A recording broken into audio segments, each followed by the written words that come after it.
Commander Vexhai of the Corvani Empire adjusted his biomechanical exoskeleton as he surveyed the battlefield report streaming across his neural interface. The war against the Zealoth coalition had been raging for 3 standard cycles now, exactly as their most advanced combat algorithms had predicted.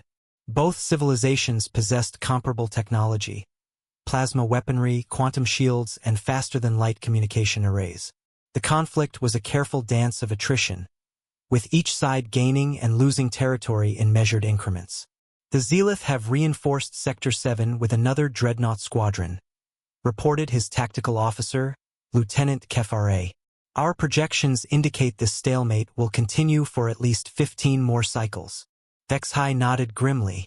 Both the Corvani and Zealoth had evolved from similar aquatic origins, developing advanced biotechnology and neural link civilizations over millennia. Their military doctrines emphasized careful resource management and calculated strikes. Neither species was particularly aggressive by nature. This territorial dispute over the mineral-rich Andromache system had escalated slowly, following predictable diplomatic patterns. Then the anomaly appeared. "Sir," Kefare's voice carried an unusual tremor.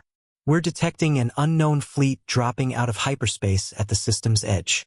The ships, they don't match any known configuration in our databases." On the holographic display, dozens of vessels materialized, angular, primitive-looking craft that seemed almost crude compared to the biomechanical curves of Corvani or Zealoth design. Yet something about their formation suggested lethal efficiency. "Composition analysis?" Vexhai demanded. "Metallic alloys, nuclear fusion drives, and, Commander, they appear to be using kinetic projectile weapons. These beings are at least 2 technological tiers below us." Before Vexhai could respond, his communications array crackled to life. Similar reports were flooding in from Zealoth channels. Apparently, these newcomers had appeared simultaneously throughout the contested system. "This is Admiral Rebecca Torres of the United Earth Navy," came a voice speaking in perfect galactic standard. "We've been monitoring your conflict for the past 18 months. You've been fighting over resources that rightfully belong to neither of your species. We're here to negotiate a peaceful resolution." Vexhai exchanged glances with his crew. Peaceful resolution?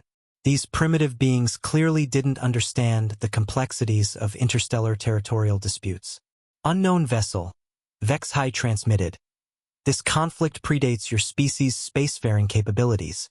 Withdraw immediately." The response came not in words, but in action. The human fleet split into precise formations, moving with a coordination that seemed impossible for beings without neural link technology. Their primitive kinetic weapons began firing, not at the Corvani or Zealoth ships, but at empty space points calculated with mathematical precision. Within minutes, every major weapon platform, communication relay, and supply depot in the system had been systematically eliminated by tungsten rods traveling at significant fractions of light speed. The humans had somehow calculated the exact trajectories to disable both fleets' combat capabilities without causing a single casualty. "Impossible," breathed Kefare.